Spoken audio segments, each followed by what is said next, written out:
Fıstık ekiminin Tarım Orman Bakanlığı'nın Kırsal Kalkınma Projesi kapsamında damlama sulama projesi gerçekleştirdik. Başarılı bir proje oldu. Daha çok mühendislerimizin eşliğinde yaptık bu projeyi.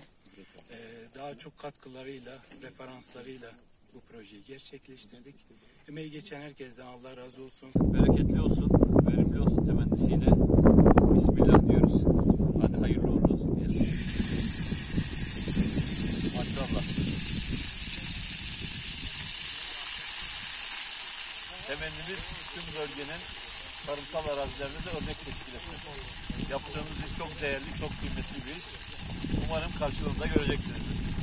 Bizim için 8 kava, 2800 wattlık güneş enerjisi, gübre tankı, filtre sistemi, laterallerimiz, ana borular, yan borularla birlikte güzel bir sulama sistemi kurdu. Hem yatırımcılarımıza hem de il müdürlüğümüze hayırlı olmasını temenni ediyorum. Bunun da diğer projelerin tamamlanması da yani Kasım 30 itibariyle